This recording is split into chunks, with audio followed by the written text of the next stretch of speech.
Welcome back baga nagaan gara boruufan TV'tti deebitanii yooyyaa harka fuunee akkam jirtan an Dajaneen jedhama boruufan TV irraa har'a wantoonni waliin ilaallu viidiyoo kanarratti wanti waliin ilaallu adimiin daashboordii akkamitti maneej gochuu dandeenya kan jedhu kana waliin ilaalla. Wanti viidiyoon kun paartii saglaffaa school management system jechuudha. Kanaaf warroonni viidiyoowwan darban hin daawwanne viidiyoowwan darban daawwachuudhaan akka gara viidiyoo kanaatti dhuftaniin isiniin jedha. Akkasuma immoo jalqaba irratti YouTube channel kan subscribe gochuun na deeggaraan isiniin jedha. Let's go code to go. Gara koodiitti deemnee koodii keessatti maal akka fakkaatu haala ilaallu. Jalqaba duraa koodiin keenya maal fakkaata? As dhufnee fakkeenyaaf dashboard kan jedhu kan asirratti new order jedha. Waa'ee kana admin template staticuma qabatee jira jechuudha. Kanaaf maal goona gara dashboardii deemnee gara koodii deemnee koodii keenya irratti sirreessuu qabna jechuudha. Koodii irratti sirreessuuf jalqaba duraa eessadana template keessaa contents kan jedhu bira dhufnee fakkeenyaaf asitti dashboard jedha. Dashboard only dashboard waan haa jennuuti. Sanaan booda gara gadii dhufnee new order kan jedhu kan student isaa jenna. Total student haa jennu. Total student jennee gaafa peejii keenya kana refresh goonu maal fakkaata? Total student. Sanaa booda count goosifna amma barattoota. Haala salphaa ta'een count goosifna. As dhufna PHP syntax keenya ni kaafna. Hamma barattoota database keessa jiranii argachuu jechuudha. As dhufnee echo jenna. Echo this db count all jennee asitti dhufnee eenyu keenya student database table eenyu qabnaa fi student kan jedhu kan copy goonaa fi sanaa booda asitti dhufnee paste goonaa data keenya baafnirraa jechuudha. Gaafa refresh goon 4 meeqa as keessa jira? Studentii keessa studentii koluma database student jedhu kana keessa meeqatu jira? Barattoota 4tu jira jechuudha. Ittaansini immoo barattoota 4tu jira. Ittaansini teacher kan jedhu barsiisota meeqatu jira? Asitti dhufnee isa kana haaluma kanaan sirreessinaa jechuudha. Teacher total teacher barsiisota meeqa qabaa jechuudha manni barumsaa sun. Total teachers jennee asitti dhufna. Kanaa booda percentiin nu barbaachisu asirratti hin kaafna. Asitti dhufnee syntax PHP kaafnee bifuma kana fudhannee kanuma copy goona yeroo tokko. Isa kan copy goona. Copy asitti dhufnee paste goona. Sanaa booda teachers table kan jedhu isa kana jechuudha. Copy godhanna. Data keenya kana bakka buufnaa refresh goona page keenya. Paste goonee barsiisotas 4 qabnaa jechuudha. Akkamitti ilaalla? Barsiisota 4 qabaachuu keenya cheekaa goonu database irra kan jiru 4tu jira jechuudha. Tokko barsiisota 4 qabna sirruma. Ittaansini immoo daataan ittaanee jiru maatiiwwan meeqatu jira? Parents yaala. Parents kan jedhu asitti dhufnee isa kan parents total parent maatii meeqatu galmaa'e? Total parent. Kanaa booda asitti dhufnee daataa keenya kan iddoo kana copy godhanna. Daataa kan sanaa booda erga copy goonee asitti paste goona. Table kana maqaa isaa jijjiirra. Parent kan jedhutti jijjiirraa jechuudha. Parent TBL. Copy goonee irra control C goonee asitti dhufnee paste goona. Sanaan booda save goona. Daataa keenya kan refresh goona asitti deebinee. Maatii meeqa qabna? Maatii 3. Akkasuma user student resources warri jedhaman jiru. Kanaaf yoo barbaachisaa ta'e resource dabaluu dandeenya jechuudha. Keenyaaf resource parentii 3 qabaachuu keenya database keenya irraa cheekaa goonu 3tu jira jechuudha. Ittaansine resource type waan jiran resource kan jedhu irraa ammaaf resource kamuu hin galmoofne keenyaaf cheekaa goonu.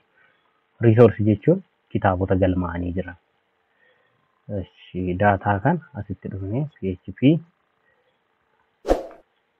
asitti daataa keenya kana copy goona isa kana jechuudha. Sanaa booda syntax PHP waan hin kaaseefini resource kan jedhu kana finnee asitti paste goona. Resource jechuun faayilota barbaachisoo ta'an jechuudha.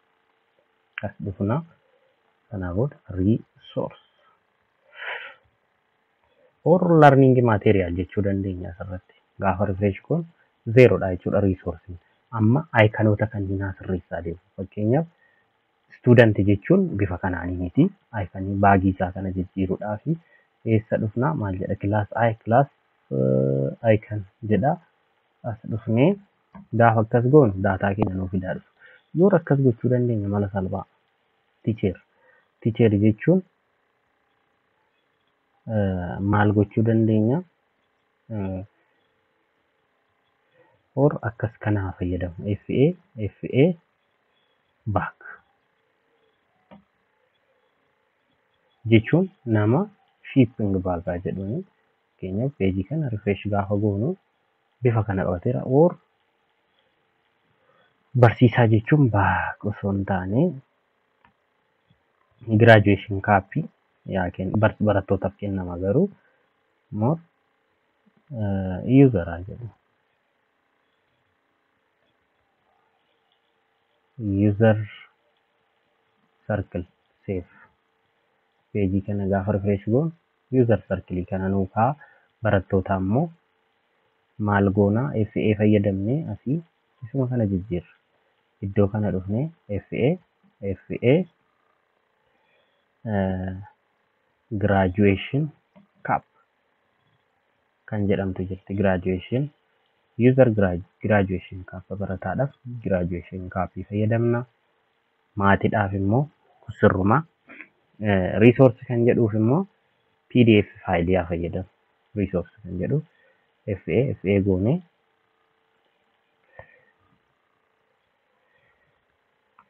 FA jennaan FA PDF file jennee gaafanii daataa keenya kana PDF file gaafa refresh goonu faayila keenya bifa kanaan nu qabataa jechuudha. More save goonu sanaa booda peejii keenya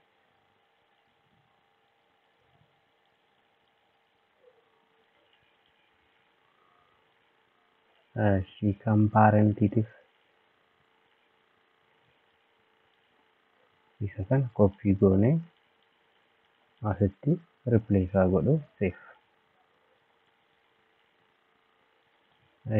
PDF FA PDF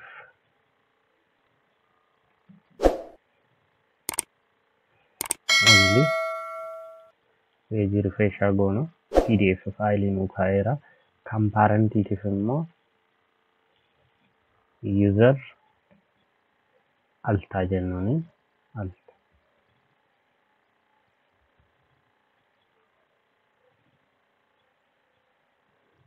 user alta save goonu peejii kana gaafa refresh goonu isa kana nuuf qabatee jira jechuudha. Kanaaf asii gaditti immoo fakkeenyaaf barattoota tooppii ta'an daashboordii kana irratti akka nuuf fidu. Kanaaf maal goona as dhufnee gara gadii kana dhufnee teebilii display goosifnaa jechuudha. Isa san eessaa finnaa tokko karaawwan gara teebilii student irraa fiduu dandeenya. Fakkeenyaaf student kan jedhu irraa student list iddoo kana dhufnaa. Kanaa booda faayilota asii gadi jiran kana konteenarii iddoo kana kan jiru koppii goona akkuma jirutti isa kan koppii godhannaa. Kontentii bira finnee paste goona. Sanaa booda erga isa goonee booda iddoo daashboordii jalqaba daashboordiin kun display ta'aa jiru bira dhaquudhaan kontiroolarii isaa bira deemna. Kontiroolariin kanarratti daataa keenya fakkeenyaaf home controller jedha. Home controller kanarratti eenyu dabarsuu qabna? Student controller faayilota asirratti fayyadamne kan gara sitti erguu qabna jechuudha. Koppii goona. Sanaa booda home controller bira dhufnee paste goona or settingiin nu barbaachisu as dhufna. Peejii keenya gaafa refresh goonu irree argachuu dandeenya. Maal jedha? Students kan jedhu hin jiru jedha. Sanaaf maal goona? Gara home controlleriitti deebinee ishee kana faayilatan koppii godhanna. Deebinee home controller bira iddoo indeksii keessa danna. Sanaan booda faayila content jedhu irratti daataa paas goona. Save goona. Peejii keenya gaafa refresh goonu irriichi sis kan jedhu asitti iddoo kan semicolonii tafe sanaa booda refresh goona jechuudha. Bifa kanaan daashboordii keenya maneej goonee jirra. Asirra jetee namni barataa galmeessuu yoo barbaade kilik gaafa goonu gara aada studentiitti nu geessa. Daashboordii gaafa kilik goonu immoo gara daashboordiitti nu deebisaa jechuudha. Kanaaf shaw gaafa goonu bifa kana nuuf qabataa jechuudha daataa keenya. Haala salphaa ta'een maneej gochuu dandeenya. Inni biraa gaafa kanatti bu'uun gara liinkii barataa bira akka nu geessu yoo barbaanne fakkeenyaaf liistii barattootaa bira akka nu geessu. Isa gochuudhaaf eessa dhaqnaa gara olii kanatti deebina. Fakkeenyaaf istuudantii kan jedhu liinkiin gara gadii jirti. Ishee tana jechuudha. As dhufnaa PHP echo base URL jennee base URL keenya ni kaafnaa. As keessatti maal jennee student/list jennaan. Barattoonni kun meeqa akka ta'an. Fakkeenyaaf as dhufeen gaafan kana kilik godhu maal godha gara student listiiti. Amma barattoota kana kaawwanti goosifnee asitti baay'ina barattootaa 4 jechuu dandeenya asitti iddoo kanatti. Fakkeenyaaf akkamitti akka goosifnu haalaan studentii bira dhaqnaa student listii bira dhaqnee daashboorduma irratti kaa'uu dandeenya isa kana bifa salphaa ta'een fakkeenyaaf as dhufnaa daashboordii bira 4 kan jedhu kan iddoo kana finna. Bifa salphaa ta'een fiduu fi maal goonaa ishuma kana koppii goonaa gara gadii kana dhufnee maal jedhaa gara gadii iddoo listii kanatti student list jennee mallattoo biraakeetii keessa keenya asitti peesti goonaa. Sanaa booda faayila keenya bifa barattoota meeqatu jira 4 jechuudha. Bifa kanaan nuu kaa'ee jira jechuudha. Kanaaf haala salphaa ta'een maneej gochuu dandeenye jirra jechuudha. Kanaaf wantoota baay'ee isaa amma kan itti aanu maal laallaa asirratti asiinis itti aansinee fakkeenyaaf kan ticheerii kanas gaafa kilik goonu gara ticheer listiitti akka nu geessu yoo barbaadu maal goonaa as dhufnaa ticheers tootaal ticheers kan jedhu kana bira dhufnee asitti PHP echo base URL naanii sanaa booda asitti dhufnee teacher URL teacher/list yoo jira amma eessaati goonaa fakkeenyaaf URL kan as dhufnee peejii kana refresh goonee iraroon nuun jedhe teacher listii keenyatti nu fidee jira jechuudha. Itti aansinee parent kan jedhus bifuma saniin galchinaa jechuudha. As dhufnaa PHP echo base URL sanaa booda parent isa kana eessa arganna URL kana eessa arganna jalqaba dura gara konfiigitti ol ba'uu qabna. Konfiigii bira dhaqnaa konfiigii bira fakkeenyaaf parent kan jedhu keessa jira gara gadii kan parent list kan jedhu ishee tana jechuudha. Koppii godhanna. Koppii goonee iddoo kam dhaqnaa iddoo kontentii keenya bira dhufnee bakka kanatti peesti goonaa jechuudha. Sanaa booda seef goona. Gaafa as dhufnee peejii keenya gara daashboordiitti deebinee refresh goonu parentii maal jedhaa parent list kan jedhu hin jiru jedhaa daataa rakkoowwan garaagaraa ta'uu danda'a. Kanaa booda parent list akkuma ticheerii kan dispilay nuu godhaa jechuudha daataa keenya. Kana haaluma kanaan daashboordii keenya maneej goosifnaa jechuudha bifoota haalumota garaagaraatiin maneej goosifnaa jechuudha. Inni biraa wanti laallu asirratti daashboordiidhaan wal qabatee wanti jiru namni kana laalaa jiru kun adimiinii qofa ta'uusaa cheek gochuu qabna. Fakkeenyaaf namni as dhufee stuudentiin yeroo loogiin goone fakkeenyaaf stuudentiidhaan loogiin goone cheekaa goon daataa kana. Daashboordii namni kilik godhee gaafa seenu stuudentii yoo seene daataa kana argachuu hin qabu. Maal jennee barataa rooliin stuudentiif stuudentuma haa kenninuuti. Asii loogaawut haa godhu. Kana keessaa loogaawut goonee baanee as dhufnee stuudentii loogiin gaafa goonu mordaas paaswordii stuudentii student loogiin gaafa loogiin goonu daashboordii kan argachuu hin qabu. walumaa galatti kana wanti hojjennu amma asirratti adimiin erga ta'e booda namni kun adimiinii miti. Barataa galmeessuu danda'a olaallee amma asirratti. My account jedheen timetable notice exam board maal kana laalurraa kana fi barattoonni afurtutu galmaa'eera maal kan jedhu laaluu qabu. Kanaaf maal goona bifa ittiin control goonu akkamitti akka control goonu haa laallu waliin. Akkamitti control goona jalqaba dura karaawwan gurguddaa lamaan control gochuu dandeenya. Tokko controller irra teenye iddoo kanatti control gochuu dandeenya. Yoo bara rooliin namni susittiisee as keenye rool jennee is equal to jennaan. This session jennee maal goona get session user data kan login godhe roolii saasan if jen rool is equal to 1 yoo ta'e qof isa kana akka argu goosinu asitti jechuudha. Else if jennaan else if roll is equal to amma barataa jechuun roolii isaa cheekaa goona. Barataa rooliin isaa meeqa? Rool ID'n jechuudha. Kan barataa student 4 rooliin barataa 4. If roll is equal to 4 yoo ta'e maal goosifna isuma kana koppii haa goonu isa kan koppii goonee asitti finnee iddoo kana keessatti paste goona sanaa booda asii hinaqna content kan jedhu kun maal ta'a student dashboard jedhama. Student dashboard jennee isa kanarraa kaa'u. Kanaa booda maqaa kana koppii goona asii iddoo kana koppii goona eessa keessa dhaqnee templateii keessatti hojjechaa irra waan ta'eef new php faayilii tokko create haa goonu. New php file paste goona. Kanaa booda enter jennaanii student dashboard jedhu. Amma gaafa peejii keenya refresh goonu direct iddoo kana wee student dashboard kan jettu iddoo kan as jala jirti jechuudha student dashboard.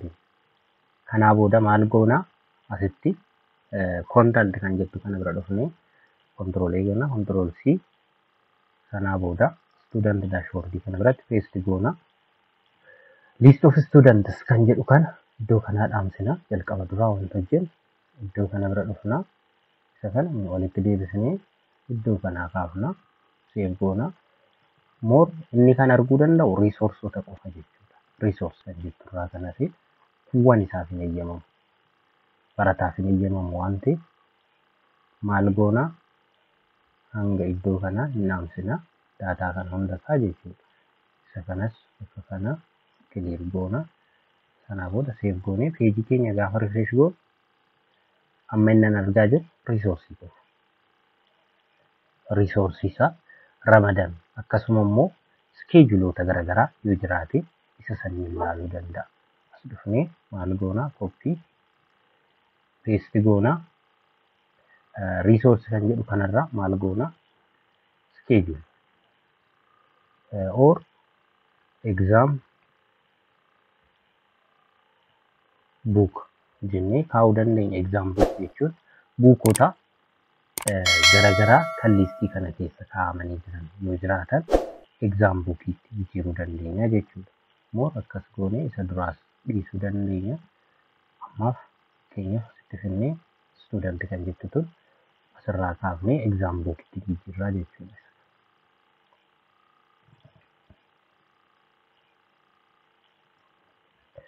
Exam books save goona. Faayilota kanneen daataa barbaannu qofaan bitnee kaan guutuusaa delete goonaa jechuudha.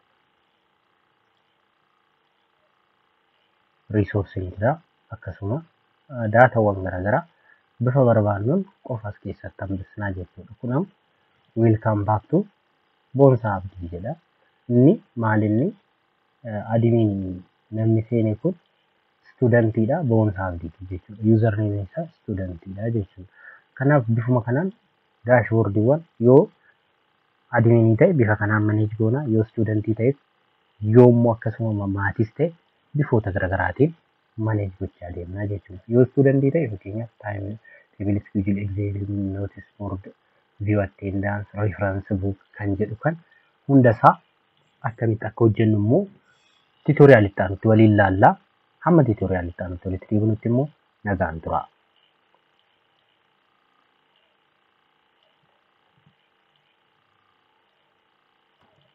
Akkasuma immoo YouTube channel kana subscribe, like, share gochuun dagatinaa isiniin jedha.